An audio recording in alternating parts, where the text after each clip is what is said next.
నమస్కారం V7 city news కు స్వాగతం. తిరుమల శ్రీవారి ఆలయంలో ఫాల్గుణ పౌర్ణమిని పురస్కరించుకొని గరుడ సేవ వైభవంగా నిర్వహించారు టీటీడీ అధికారులు. ప్రతి నెల పౌర్ణమి నాడు మలయప్ప స్వామివారు గరుడ వాహనంను అధిరోహించి భక్తులను కటాక్షించడం ఆనవాయితీగా వస్తోంది. మాఘ పౌర్ణమి రాత్రి 7 గంటలకు సర్వాలంకర భూషితుడైన శ్రీ మలయప్ప స్వామివారు గరుడునిపై ఆలయ మాడవీధుల్లో విహరిస్తూ భక్తులను కటాక్షించారు. తిరుమాడ వీధుల్లో విహరిస్తున్న మలయప్ప స్వామివారికి భక్తులు కర్పూర నీరాజనాలు పలికారు. గరుడ వాహనంపై విహరిస్తున్న మలయప్ప స్వామివారి దర్శనంతో సప్తగిరులు గోవిందనామ స్మరణతో మారంరోగాయి. పౌరాణిక నేపథ్యంలో 108 వైష్ణవ దివ్య దేశాల్లోనూ గరుడ సేవ అత్యంత ప్రాముఖ్యతను సంతరించుకుంది. గరుడ వాహనం ద్వారా స్వామివారు దాస ప్రపత్తికి తాను దాసుడని తెలియచెబుతారు. అంతేకాక జ్ఞాన వైరాగ్య ప్రాప్తి కోరే మానవులు జ్ఞాన వైరాగ్య రూపాలైన రెక్కలతో విహరించే గరుడిని దర్శిస్తే సర్వ పాపాలు తొలగుతాయని భక్త కోటికి తెలియచెబుతున్నాడు.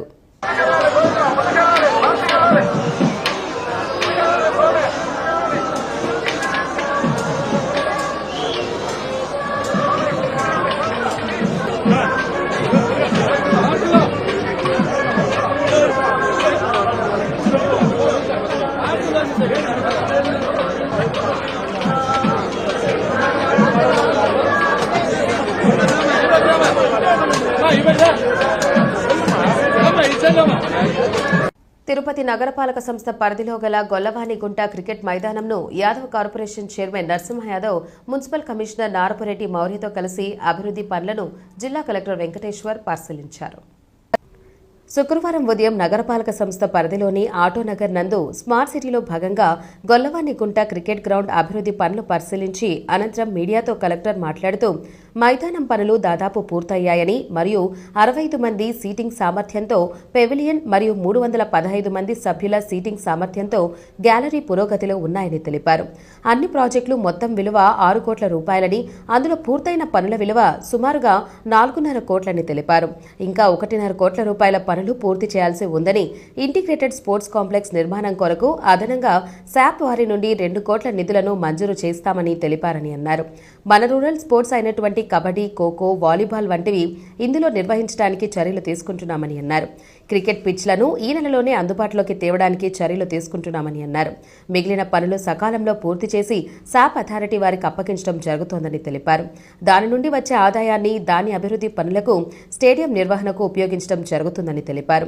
ఇక్కడ డ్రై స్టోన్ పీచింగ్ మరియు walking track, bund lighting, railing, bund lighting మరియు హార్టికల్చర్ అభివృద్ధి పనులు, 3 పిచ్లతో కూడిన క్రికెట్ మైదానం, హైమాస్ లైటింగ్, గడ్డి టర్ఫింగ్, ట్రైన్లు మరియు పెవిలియన్ తదితర పనులు సకాలంలో పూర్తి చేస్తామని అన్నారు. మనకి తిరుపతి జిల్లాలో తిరుపతి సిటీలో గొల్లవానిగుంటలో ఉన్నటువంటి మనము ఈ క్రికెట్ అరీనాకి రావటం జరిగింది. మాతో పాటు మనకి శాప్ చైర్మన్ గారు రవినాయుడు గారు, అదేవిధంగా మనకి నరసింహ యాదవ్ గారు, మున్సిపల్ కమిషనర్ గారు, వీళ్ళందరూ కూడా జాయిన్ అవ్వడం జరిగింది. ఈరోజు తిరుపతి స్మార్ట్ సిటీలో భాగంగా ఈ గొల్లవానిగుంట ఇది వరకు ఒక డంపింగ్ యార్డ్ కింద ఉండేది. దాన్ని స్మార్ట్ సిటీలో అభివృద్ధి చేసి సుమారుగా 4.5 కోట్లు వెచ్చించి దీన్ని ఒక state of the art cricket స్టేడియాన్ని, క్రికెట్ గ్రౌండ్ డెవలప్ చేయడం జరిగింది. దాంట్లో ఇంకా కొన్ని పనులు మిగిలిపోవడంతో దాన్ని ఫర్దర్గా దీన్ని ఎట్లా అందుబాటులోకి తీసుకురావాలి, ఎందుకంటే సుమారుగా పనులు టేకప్ చేసి సుమారుగా 3 ఏళ్ళు అవుతున్నప్పటికీ ఇప్పటి వరకు మనకు గ్రౌండ్ అందుబాటులోకి రాలేదు.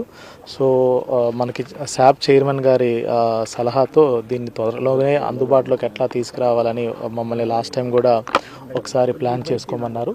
దాంట్లో భాగంగానే ప్లాన్ చేసిన తర్వాత ఒక ప్రిలిమినరీ డెసిషన్కి వచ్చింది ఏమంటే ఈ స్మార్ట్ సిటీలో దీన్ని బ్యాలెన్స్ వర్క్స్ అన్ని కూడా క్లోజ్ చేసి మిగతాది దీన్ని శాప్కి హ్యాండ్ ఓవర్ చేద్దామని స్మార్ట్ సిటీ నుంచి శాప్ అథారిటీకి హ్యాండ్ ఓవర్ చేసి దాని తర్వాత వచ్చే ఇన్కమ్ జనరేషన్ నుంచి ఒక టెంటేటివ్గా 50-50 రెవెన్యూ షేరింగ్ మోడల్లో చేస్తే సో దట్ దీని కంటిన్యూస్ ఆపరేషన్ అండ్ మెయింటెనెన్స్ కూడా మనకి ఉంటుంది. అదేవిధంగా సుమారుగా 2.5 కోట్లు పెట్టి ఆల్రెడీ శాప్ ద్వారా కూడా మనకి పెవిలియన్ డెవలప్మెంట్ కోసం అడ్మిన్ శాంక్షన్ ఆల్రెడీ ఈ గ్రౌండ్కి రావటం జరిగింది. ఇదే విధంగా ఈ ఇంకొక 2 కోట్ల నిధులతో శాప్ నుంచి మనకు ఒక ఇంటిగ్రేటెడ్ స్పోర్ట్స్ కాంప్లెక్స్ లాగా చేసి వాలీబాల్, మన రూరల్ స్పోర్ట్స్ అయినటువంటి కబడ్డీ, ఖోఖో వీటిని కూడా ఇక్కడ డెవలప్ చేద్దాం అనుకుంటున్నాము. అదేవిధంగా ఇక్కడ క్రికెట్ నెట్స్ విత్ లైటింగ్ ప్రిలిమినరీగా చేసి అతి త్వరలోనే ఈ నెలలోనే ఇక్కడ దీన్ని అందుబాటులోకి తీసుకొచ్చే విధంగా, మ్యాచ్ ఆడే స్టేజ్కి తీసుకొచ్చే విధంగా తీసుకురావాలని ఎండి మన చైర్మన్ గారు, కమిషనర్ గారు, అదేవిధంగా మిగతా డిఎస్డిఓ అథారిటీస్ అందరితో కూడా కోఆర్డినేట్ చేసుకొని ప్లాన్ చేసుకున్నాము. తిరుమలలోని శ్రీ కుమారధార తీర్థం ముక్కోటిని వైభవంగా నిర్వహించారు టీటీడీ అధికారులు. కుమారధార తీర్థం తిరుమల కొండల్లో శ్రీవారి ఆలయానికి వాయువ్య దిశలో సుమారు 10 కిలోమీటర్ల దూరంలో ఉంటుంది. మాఘ పౌర్ణమి నాడు ఈ తీర్థంలో పవిత్ర స్నానం పరమపుణ్యప్రదమని అంటారు పండితులు. కుమారస్వామి ఇక్కడే శ్రీవారి అష్టాక్షర మంత్రాన్ని జపిస్తూ తపస్సు చేసిన కారణంగానే ఈ తీర్థానికి కుమారధార తీర్థమన్న పేరు వచ్చిందట. తిరుమల కొండల్లో కుమారధార తీర్థంకు వెళ్లే మార్గంలో తారకాసురుడనే రాక్షసుడిని చంపిన తరువాత విష్ణువు తపస్సు చేసిన ప్రదేశం కుమారధార తీర్థమని నమ్ముతారు. తనకు బ్రహ్మహత్య పాతకం నుండి విముక్తి పొందడానికి ఈ తీర్థంలో స్నానం ఆచరించాడని కథనం. విష్ణు భక్తుడు కొండలలో దారి తప్పి ధ్యానం చేయడం ప్రారంభించాడని కూడా నమ్ముతారు. విష్ణువు తన ముందు ప్రత్యక్షమై ఈ చెరువులో స్నానం చేయమని కోరాడు. ఈ పవిత్ర తీర్థంలో స్నానం చేసిన మనిషిని 16 ఏళ్లు బాలుడుగా మార్చింది కనుక దీనిని కుమార తీర్థం అని పిలువబడిందని పురాణాలు చెబుతున్నాయి. అందుకే ఈ తీర్థంలో స్నానం ఆచరిస్తే సకల పాపాలు తొలగుతాయని భక్తుల విశ్వాసం. తీర్థ ముక్కోటికి విచ్చేసే భక్తులకు ఎలాంటి అసౌకర్యం కలగకుండా టీటీడీ విస్తృత ఏర్పాట్లు చేసింది. భక్తులను ఉదయం 6 గంటల నుండి తీర్థానికి అనుమతించారు. కుమారధార తీర్థం ముక్కోటికి వెళ్లే భక్తులకు కుమారధార డ్యాం వద్ద అన్నప్రసాదం మరియు తాగునీరు అందిస్తున్నారు. వైద్య సదుపాయం ఏర్పాటు చేశారు. భక్తుల భద్రతను పర్యవేక్షించేందుకు కుమారధార తీర్థం వరకు దాదాపు 300 మంది విజిలెన్స్, పోలీస్, ఫారెస్ట్ సిబ్బంది కేటాయించారు. గుండె సంబంధిత వ్యాధులు, ఆస్తమా, స్థూలకాయం, రక్తపోటు ఉన్న భక్తులు మరియు వృద్ధులు ట్రెక్కింగ్ చేయవద్దని మనవి. మధ్యాహ్నం 12 గంటల తర్వాత పాప వినాశనం నుండి కుమారధార తీర్థ ప్రవేశ మార్గాన్ని మూసివేశారు.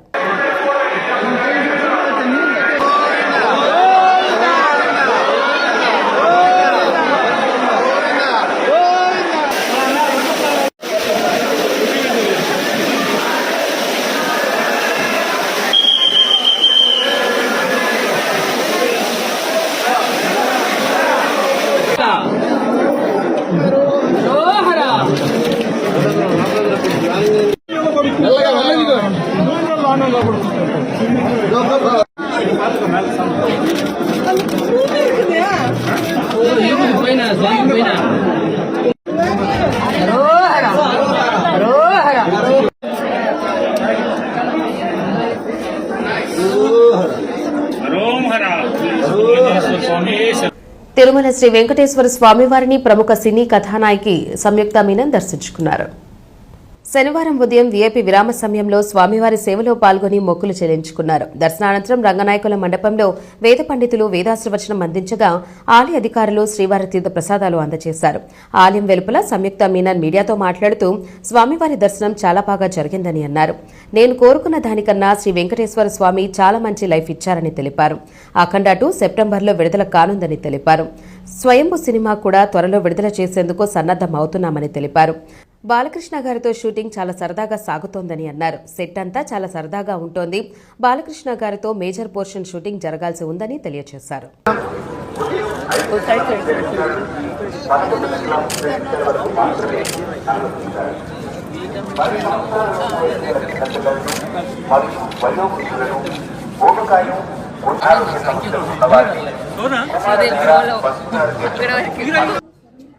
నమస్కారం. చాలా సంతోషంగా ఉంది ఈరోజు దర్శనం చేయడానికి.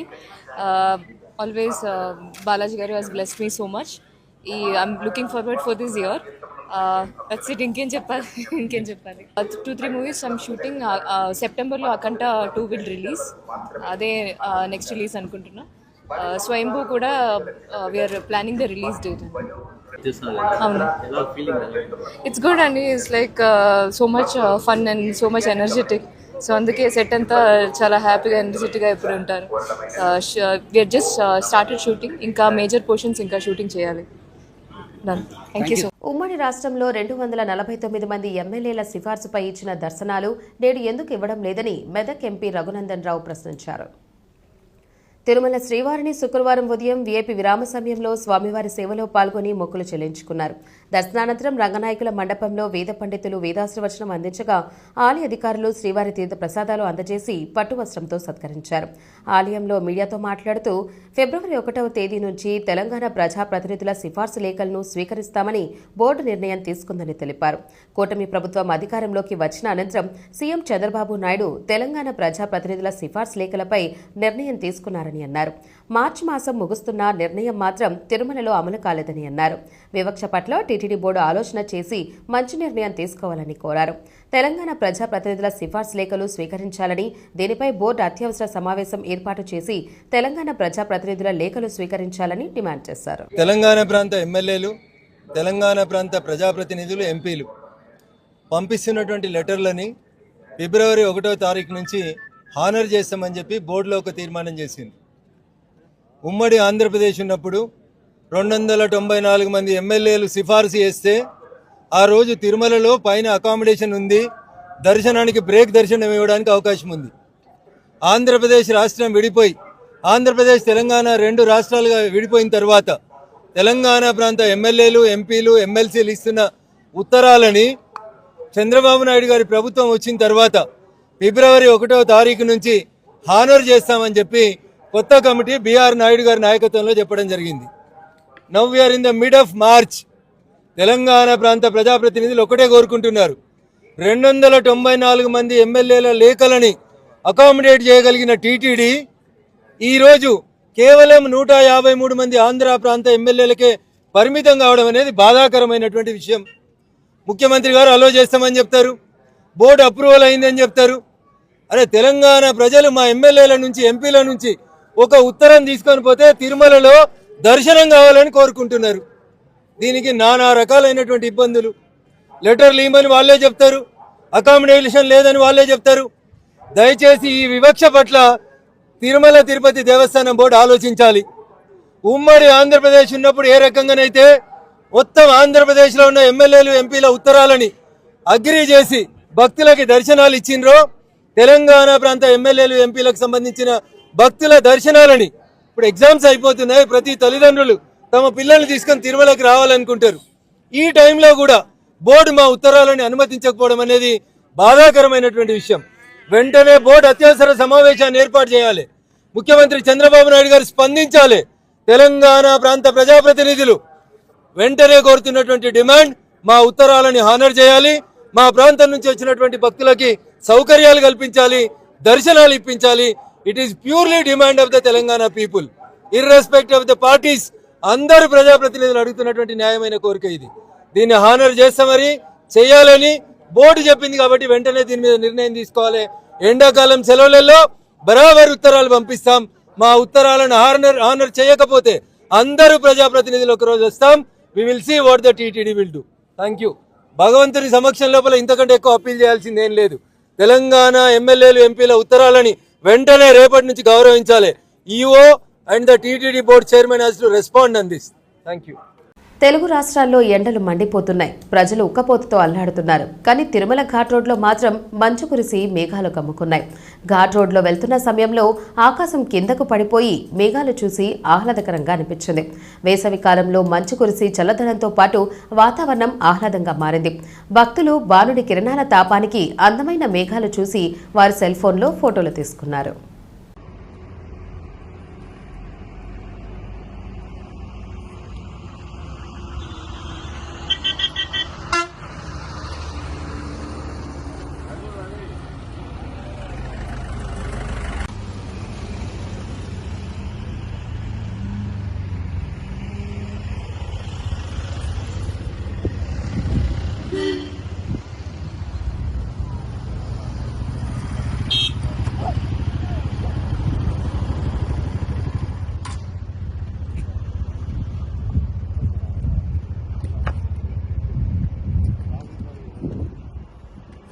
శ్రీవారి వైభవాన్ని, ఆలయ పవిత్రతను కాపాడేందుకు సీఎం చంద్రబాబు నాయుడు ఎనలేని కృషి చేస్తున్నారని ఏపీ ఎక్సైజ్ శాఖ మంత్రి కొల్లు రవీంద్ర తెలిపారు. తిరుమల శ్రీవారిని శుక్రవారం ఉదయం వీఐపీ విరామ సమయంలో స్వామివారి సేవలో పాల్గొని మొక్కులు చెల్లించుకున్నారు. దర్శనానంతరం రంగనాయకుల మండపంలో వేద పండితులు వేదాశీర్వచనం అందించగా ఆలయ అధికారులు శ్రీవారి తీర్థ ప్రసాదాలు అందజేసి పట్టు వస్త్రంతో సత్కరించారు. ఆలయం వెలుపల మీడియాతో మాట్లాడుతూ స్వామివారి ఆశీస్సులు ప్రజలందరిపై ఉండాలని కోరుకున్నట్లు తెలిపారు. అమరావతిలో శ్రీనివాస కళ్యాణం కార్యక్రమాన్ని పెద్ద ఎత్తున టీటీడీ నిర్వహిస్తోందని తెలిపారు. ప్రజాభిప్రాయం మేరకు అమరావతి నిర్మాణం వేగంగా పూర్తి కావాలని ప్రార్థించారని అన్నారు. నమో వెంకటేశాయ. ఈరోజు కలియుగ దైవం శ్రీ వెంకటేశ్వర స్వామి వారి దర్శనం చేసుకోవడం జరిగింది. మరి స్వామివారి ఆశీర్వాదాలు అందరికీ ఉండాలని, మరి తిరుపతి పవిత్రతని కాపాడటానికి గౌరవ ముఖ్యమంత్రి వర్యులు నారా చంద్రబాబు నాయుడు గారు మరి చేసినటువంటి కృషి ఇక్కడ అడుగడుగునా కనబడతా ఉంది. చాలా పవిత్రత, అలాగే ఒక ఆధ్యాత్మికమైనటువంటి ప్రదేశంగా అద్భుతంగా కనబడతా ఉంది. మరి రేపు అమరావతిలో కూడా శ్రీనివాస కళ్యాణం కార్యక్రమాన్ని పెద్ద ఎత్తున నిర్వహిస్తూ ఉన్నారు. నిజంగా స్వామివారి దయతో ప్రజలు కోరుకున్న విధంగా అమరావతి రాజధాని పనులు వేగవంతంగా పూర్తి కావాలని, ఎటువంటి అడ్డంకులు రాకుండా ఉండాలని, అలాగే రాష్ట్రంలో కూడా చేస్తున్నటువంటి అన్ని కార్యక్రమాలకి ప్రభుత్వానికి స్వామివారి ఆశీర్వాదాలు ఉండాలని చెప్పి మనస్ఫూర్తిగా కోరుకుంటూ మరొకసారి స్వామివారికి మరొకసారి నా ప్రణామాలు తెలియజేసుకుంటూ సెలవు తీసుకుంటాను. తిరుపతిలో స్వర్గీయ పంగులూరి సీతమ్మ ఆస్తుల పరిరక్షణ, వాసవి కన్యక పరమేశ్వరి ఆలయ నిర్వహణ బాధ్యతలు గతంలో అధ్యక్షులుగా పనిచేసిన గోపీనాథ్ శెట్టి బాధ్యతలు అప్పగించాలని ప్రభుత్వం దేవాదాయ శాఖ కమిషనర్ ఆదేశాలు జారీ చేసిన ప్రస్తుత కమిటీ సభ్యులు బేఖాతరు చేస్తూ ఇష్టారాజ్యంగా వ్యవహరిస్తున్నారని తెలిపారు. తిరుపతి నగరంలోని శుక్రవారం కపిలతీర్థం మార్గంలోని శ్రీవారి సన్నిధి యాత్రికుల అతిథి సముదాయంలో ఏర్పాటు చేసిన విలేకరుల సమావేశంలో వారు మాట్లాడారు. పంగులూరి సీతమ్మ తిరుపతిలో సుమారు 42.50 ఎకరాలు వ్యవసాయ భూమిని తిరుపతికి వచ్చే వైశ్య యాత్రికులకు వసతి భోజన సదుపాయాల కోసం 1926వ సంవత్సరంలో ఇవ్వడం జరిగిందని అన్నారు. దీనిని కొత్త వీధిలో ఉన్న కన్యకా పరమేశ్వరి దేవాలయం కమిటీ ధర్మకర్త మండలికి బాధ్యతలు అప్పగించడం జరిగిందని అన్నారు. అయితే 1993వ సంవత్సరంలో అప్పటి ధర్మకర్తగా ఉన్న నాగరాజు శెట్టి ఈ భూములలో సుమారు 26 ఎకరాలు అమ్మడానికి ప్రయత్నం చేసి కొనుగోలు చేసిన వారి నుండి డబ్బులు తీసుకుని విక్రయ దస్తావేజులు తయారు చేసి రిజిస్టర్ ముందు ఉంచిన సందర్భంగా వైశ్య సమాజం అనే ధార్మిక సంస్థ హైకోర్టును ఆశ్రయించిందని అన్నారు. కోర్టు తీర్పును అనుసరించి విక్రయ దస్తాలు రద్దు చే పరికరమే కాకుండా కొనుగోలుదారులు చెల్లించిన సొమ్ము కూడా వారికి తిరిగి చెల్లించడం జరిగిందని అన్నారు. తదనంతరం ఈ సంస్థను పబ్లిక్ చారిటబుల్ ఇన్స్టిట్యూషన్ గా ప్రకటిస్తూ ఎండోమెంట్ ఆధీనంలోకి తేవడం జరిగిందని అన్నారు. పంగులూరి సీతమ్మ ఆస్తులకు సంబంధించే విషయంలో అన్యాక్రాంతం కాకుండా అక్రమ కట్టడాలు కట్టకుండా కమ్యూనిటీని పరిరక్షించుకుంటూ ముందుకు సాగే విధంగా గోపీనాథ్ ఆధ్వర్యంలో నిర్వహించారని, దేవాదాయ శాఖ కమిషన్ ఆదేశాలను అనుసరిస్తూ ఆర్యవైశ్య సంఘం సభ్యులందరూ ఏకీభావంతో అభివృద్ధికి కృషి చేయాలని వారు కోరారు. ఈ విలేకరుల సమావేశంలో గోపీనాథ్ విలాస్, జక్కా సుబ్బరాజు, దేవకి వెంకటేష్, లక్ష్మయ్య, గోపీనాథ్ భార్య, తనయుడు పాల్గొన్నారు. కాబట్టి మేము అమ్మాము అన్న కంటెన్షన్ వాళ్ళు తీసుకుంటే కోర్టు అప్పుడు డిప్యూటీ కమిషనర్ ద్వారా ఒక ఎంక్వైరీ కమిటీని పెట్టి ఎంక్వైరీ చేసి దాంట్లో మీరు నివేదిక ఇవ్వమన్నప్పుడు ఆ కోర్టు ఏం చెప్పిందంటే వాళ్ళు ఆ నివేదిక ప్రకారంగా దీన్ని పబ్లిక్ చారిటబుల్గా మేము దీన్ని అంటే డిక్లేర్ చేస్తున్నాము అని చెప్పింది. అప్పుడు వాళ్ళు కన్సిడరేషన్కు తీసుకున్న పాయింట్స్ ఏంటంటే whether the dharmasatram is a public charitable institution or not అన్నది main. Whether that part of the report of the respondents 58 holding 6 to 57 tenants of Dharmasatram and the consequential recommendation to sell 26 acres to them is sustainable in law. దాని మీదనే జరిగినప్పుడు court ఎంత క్లియర్గా after long 3 సంవత్సరాల తర్వాత వాళ్ళు ఫైనల్గా judge గారు ఏం చెప్పారంటే డివిజన్ బెంచ్లో on deepest consideration of the matter we are fully satisfied that the dharmasatram has been and is a public charitable institution. We answer this point అని చెప్పింది. అప్పటి నుంచి దీని అజమాయిషి అంతా ఎండోమెంట్ డిపార్ట్మెంట్కు ఆటోమేటిక్గా కోర్టు అప్పచెప్పడం జరిగింది. కలియుగ ప్రత్యక్ష దైవం తిరుమల శ్రీ వెంకటేశ్వర స్వామివారిని పలువురు ప్రముఖులు దర్శించుకున్నారు. శుక్రవారం ఉదయం వీఐపీ విరామ సమయంలో ప్రముఖులు వేరువేరుగా స్వామివారి సేవలో పాల్గొని మొక్కులు చెల్లించుకున్నారు. దర్శనానంతరం రంగనాయకుల మండపంలో వేద పండితులు వేదాశీర్వచనం అందించగా ఆలయ అధికారులు శ్రీవారి తీర్థ ప్రసాదాలు అందజేసి పట్టువస్త్రంతో సత్కరించారు.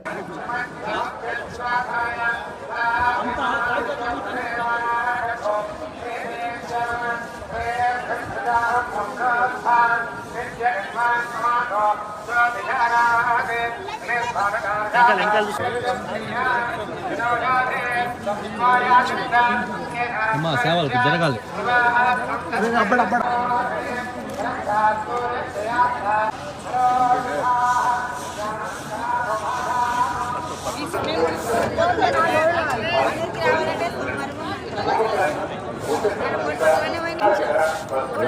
ఎవరు తీస్తారు మా ఫోటో మీ ఫోన్ ఇస్తే ఫోటో తీస్తారు, మళ్ళీ ఎలా తీస్తారు మా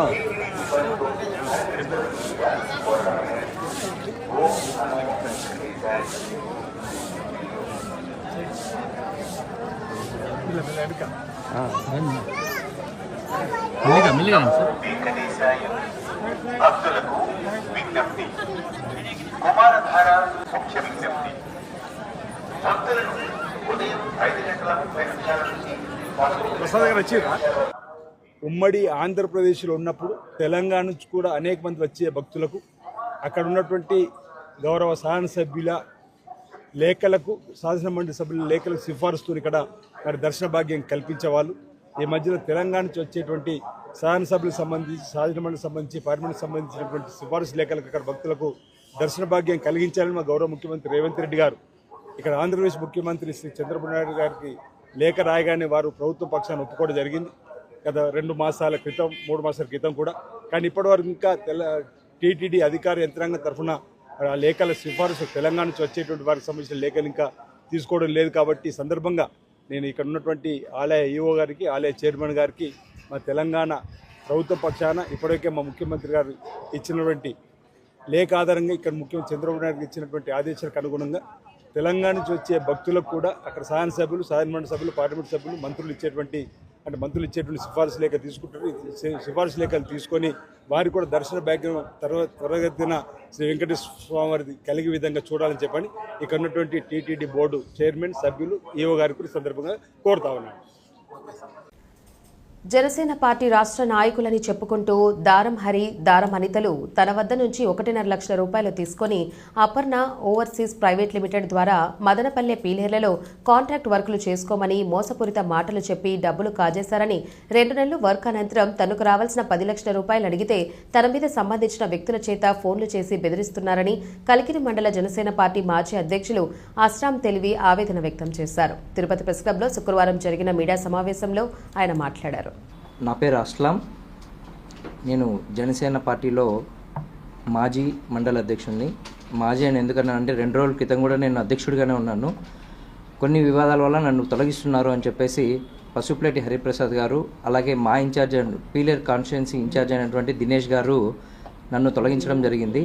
దీనికి గల ముఖ్య ఉద్దేశం ఏంటి అంటే, నేను రీసెంట్గా నవంబర్ నెలలో గత సంవత్సరం 2024లో ఒక కాంట్రాక్ట్ తీసుకున్నాను స్మార్ట్ మీటర్స్ గురించి. ఆ స్మార్ట్ మీటర్స్ కాంట్రాక్ట్ నాకు ఇప్పించింది దారం హరి, దారం అనిత. వీళ్ళు జనసేన పార్టీకి సంబంధించిన వాళ్ళు. నాకు తప్పుడు ఇన్ఫర్మేషన్ ఇచ్చి, రాంగ్ ఇన్ఫర్మేషన్ ఇచ్చి నాకు కాంట్రాక్ట్ అంటగట్టారు. నాకు మదనపల్లి కాన్స్టిట్యుయెన్సీ, పీలేర్ కాన్స్టిట్యుయెన్సీలో నువ్వు స్మార్ట్ మీటర్స్ వర్క్ చేసుకోవచ్చు అని చెప్పి హైదరాబాద్లో ఉన్నటువంటి అపర్ణ ఓవర్సీస్ ప్రైవేట్ లిమిటెడ్ దగ్గరికి తీసుకెళ్ళి అక్కడ దాని ఎండీ అయినటువంటి సందీప్ గారితో నాకు ఈ ఎంఓయూ ఇప్పించారు. వాళ్ళు నాకు చెప్పింది ఒకటి, జరిగింది ఒకటి. ఈ టాపిక్ అంతా నేను ఆల్రెడీ విజయవాడ ప్రెస్ క్లబ్లో నేను వివరించాను నాకు జరిగిన అన్యాయం గురించి. సో వాళ్ళు నాకు మదనపల్లి కాన్స్టిట్యుయెన్సీ అని చెప్పి, పీలేర్ కాన్స్టిట్యుయెన్సీ అని చెప్పి ఏవైతే చెప్పారో అక్కడ ఆల్రెడీ వర్క్ చేస్తున్నవారు అదాని టీమే వర్క్ చేస్తుంది. ప్లస్ ఇదే అపర్ణ నుంచి గిరి అని చెప్పేసి ఒక పర్సన్ వర్క్ చేస్తున్నారు. అలాగే పీలేర్ కాన్స్టిట్యుయెన్సీలో ఇదే జనసేన నుంచి శేఖర్ అనే పర్సన్ వర్క్ చేస్తున్నారు. కానీ నాకు వాళ్ళు చెప్పింది ఏంటంటే, నువ్వు ఫ్రెష్గా వర్క్ స్టార్ట్ చేస్తున్నావు, ఎవరు లేరు ఇంతవరకు అని చెప్పి ఇలాంటి తప్పుడు రాంగ్ ఇన్ఫర్మేషన్ నాకు ఇచ్చి అక్కడ ఈ కాంట్రాక్ట్ నువ్వు తీసుకుంటున్నావు, కోట్లు సంపాదించవచ్చు అని చెప్పేసి నా దగ్గర నుంచి దారం హరి, దారం అనిత వీళ్ళిద్దరూ కలిసి 6 లక్షలు డిమాండ్ చేశారు. మదనపల్లికి 3 లక్షలు, పీలేరుకి 3 లక్షలు. అంత నేను ఇవ్వలేను, బిల్స్ పడినప్పుడు నేను ఇస్తానని చెప్పి 1.5 lakh వాళ్ళకి అక్షరాలు ఇవ్వడం జరిగింది. సో అలాగే అపర్ణ ఓవర్సీస్ ప్రైవేట్ లిమిటెడ్ అయినటువంటి సందీప్ గారికి చెక్ రూపంలో 5 లక్షలు ఇవ్వడం జరిగింది. నేను 2 నెలలు వర్క్ చేశాను, డిసెంబర్ నెల జనవరి నెల వర్క్ చేశాను. ఈ వర్క్ చేసినందుకు కాను నాకు 1500 మీటర్ల వరకు నేను కనెక్షన్ ఇచ్చాను. దానికి కాను నాకు 4 లక్షల రూపాయలు బిల్స్ రావాల్సిన అవసరం ఉంది. నేను బిల్స్ కూడా ఆల్రెడీ సబ్మిట్ చేశాను. కానీ ఒక 2 బిల్స్ ఏఈ వాళ్ళు కూడా సరిగ్గా వాళ్ళు వర్క్ చేయక నాకు బిల్స్ కూడా పెండింగ్ పెట్టడం జరిగింది. సో ఈ విషయమై నేను పార్టీ పరంగా పార్టీకి చెడ్డ పేరు తీసుకొచ్చే విధంగా నేను ప్రవర్తించానని చెప్పేసి నన్ను అధ్యక్షుడిగా తొలగించడం జరిగింది. దీనికి నేను ఎంతో మనస్తాపానికి గురయ్యాను. ఇది కాకుండా నన్ను ఇప్పుడు ఎంతో భయభ్రాంతికి కూడా గురి చేస్తున్నారు. సో వాళ్ళ స్టాక్ నా దగ్గర ఉంది అని చెప్పి ఆ స్టాక్ని సబ్మిట్ చేయాలని చెప్పేసి నన్ను ఫోర్స్ చేస్తున్నారు. నేనేమన్నానంటే నాకు ఇవ్వాల్సిన పేమెంట్ ఇచ్చేసి మీ స్టాక్ మీరు మర్యాదపూర్వకంగా తీసుకెళ్ళండి. నేను ఎంతైతే మీకు మర్యాదపూర్వకంగా నేను చెక్ ఇచ్చి మీ వర్క్ స్టార్ట్ చేశాను, ఎంఓఈ తీసుకున్నానో అదేవిధంగా నాకు రావాల్సిన పేమెంట్స్, బిల్స్, ఎవ్రీథింగ్ అంతా కూడా ఇప్పుడు 10.5 lakh వరకు రావాలి. ఇవన్నీ నాకు ఇచ్చేసి ప్రజలందరి జీవితాల్లో హోలీ పండుగ అందమైన రంగులను తీసుకురావాలని బీజేపీ జిల్లా సాంస్కృతిక విభాగం అధ్యక్షుడు గుండాల గోపీనాథ్ రెడ్డి ఆకాంక్షించారు. హోలీ పండుగను పురస్కరించుకుని స్థానిక ప్రజలతో కలిసి బీజేపీ నాయకులు, కార్యకర్తలు బండ్ల వీధిలో రంగులు చల్లుకొని సంబరాలు జరుపుకున్నారు. ఒకరికొకరు శుభాకాంక్షలు తెలియజేసుకున్నారు. ఈ సందర్భంగా బీజేపీ జిల్లా సాంస్కృతిక విభాగం అధ్యక్షుడు గుండాల గోపీనాథ్ రెడ్డి మాట్లాడుతూ హోలీ పండుగ రోజు ఒకరిపై ఒకరు చల్లుకునేటివి రంగులు మాత్రమే కాదని ఆప్యాయత, అనురాగాలని పేర్కొన్నారు. పూర్వం హోలిక అనే రాక్షసి ప్రజలను ఇబ్బందులకు గురి చేసేదని, ప్రజల ప్రార్థనతో దేవదేవుడు ఆ హోలిక రాక్షసిని సంహరించాడని, అందుకు గుర్తుగా పాల్గొన మాసం పౌర్ణమి రోజున హోలీ పండుగ జరుపుకోవడం ఆనవాయితీగా వస్తోందని పేర్కొన్నారు. ఈ హోలీ పండుగ అందరి జీవితాలలో అందమైన రంగులు నింపాలని ఆకాంక్షించారు.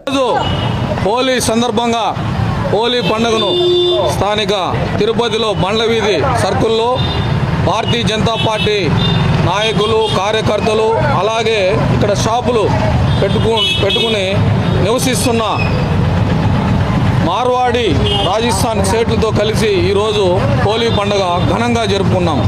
ఈ హోలీ పండుగ చాలా ప్రసిద్ధమైనది.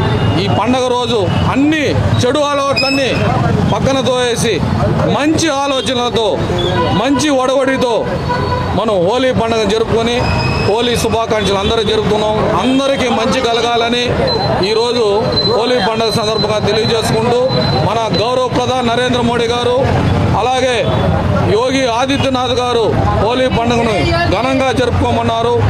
ఈ సందర్భంగా భారతీయ జనతా పార్టీ ఆధ్వర్యంలో హోలీ పండుగ జరుపుకొని అందరూ సుఖ సంతోషాలతో ఉండాలని, మన భారతదేశం ప్రపంచంలోనే నెంబర్ 1 స్థానంగా ఉండాలని, అలాగే కలియుగ వెంకటేశ్వర స్వామి దివ్య ఆశీస్సులు అందరికీ మెండుగా ఉండి అందరూ సుఖ సంతోషాలతో పిల్లలు మంచి చదువులు చదువుకుని నెంబర్ 1గా ఉండాలని హోలీ శుభాకాంక్షలు ప్రతి ఒక్కరికి.